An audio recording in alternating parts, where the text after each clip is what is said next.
reminds me of 2021.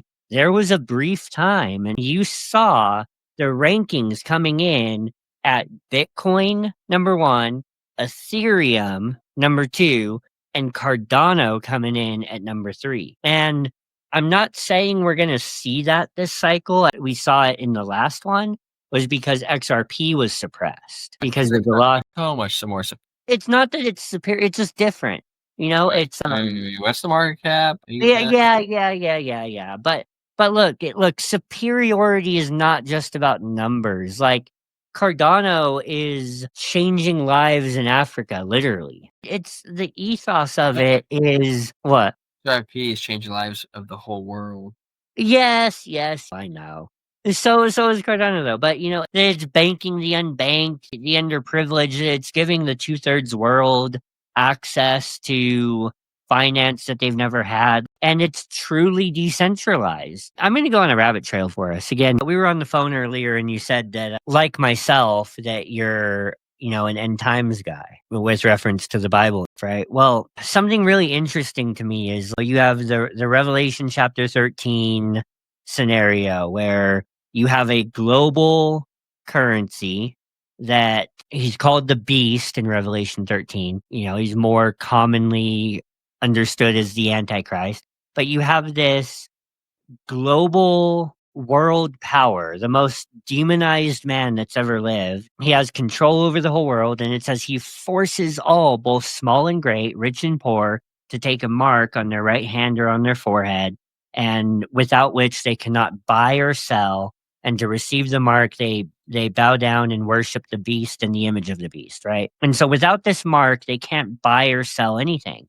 And without blockchain technology, there was never really a world in which that was ever possible. Like, without blockchain technology, there was never a world where Revelation 13 made any real sense apart from faith, right? Apart from the Bible says it and everything else it's prophesied is, has a proven track record. So, there's going to exist a world one day in which this is possible, right? But blockchain technology gives a context to it. It makes that sort of thing possible. It's a centralized, closed system, CBDC. You turn it on, turn it off. And, unless you have it, you can't buy or sell. Well, there's a problem. It's not a problem, but you read Daniel chapter 11 and there's some questions that come into your mind, right? You read about these, Daniel calls them the kings of the East, and they resist the Antichrist and his empire. They actually fight against the Antichrist and his empire during the Great Tribulation. Anyways, the point is, how are those nations functioning economically? There's going to be an underground. Why don't you go ask Gaza? Right. Yeah. Well, in Nazi Germany in the early 20th century, there was an underground black market that was thriving. Hitler literally did a similar thing on a regional scale where you couldn't buy or sell without a state-issued identification number. And the thing about that is that, wherever there's tyrannical control over the freedom of monetary movement, you end up with black markets. Like the free system finds a way to fight. It always does. And the Jews in Nazi Germany were ways to trade and barter and buy and sell.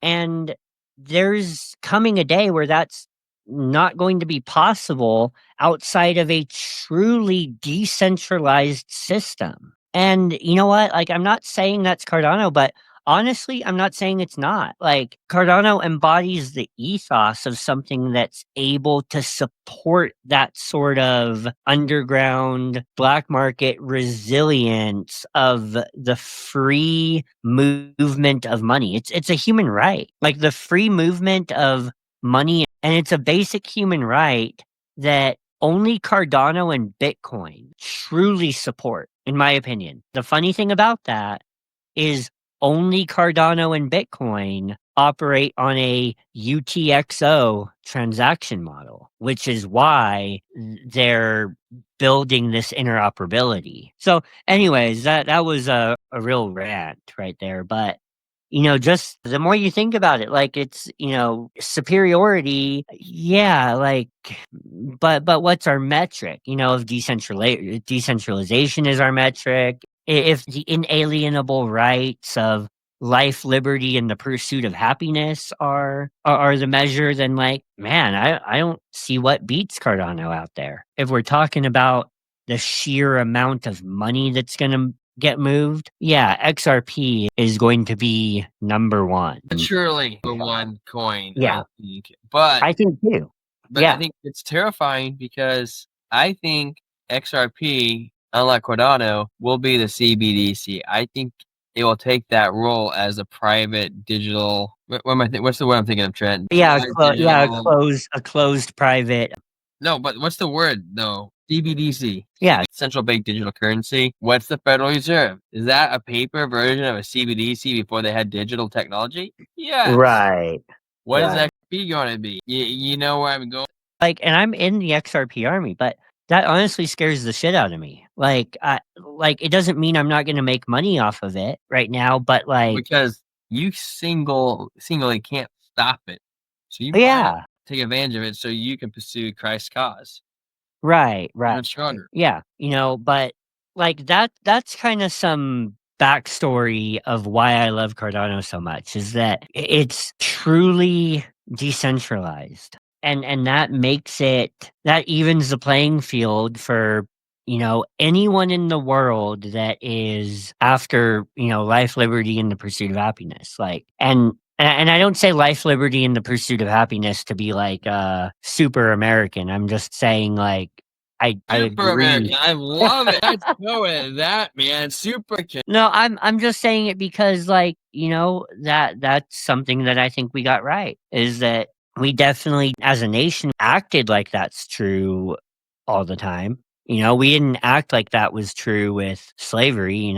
We did a poor job of reflecting those values at various times in our history, but I think articulating that, I think we got that really right. And like Cardano and Bitcoin are the only things out there to me that truly uphold the human rights aspect of the free movement of money and property peer to peer.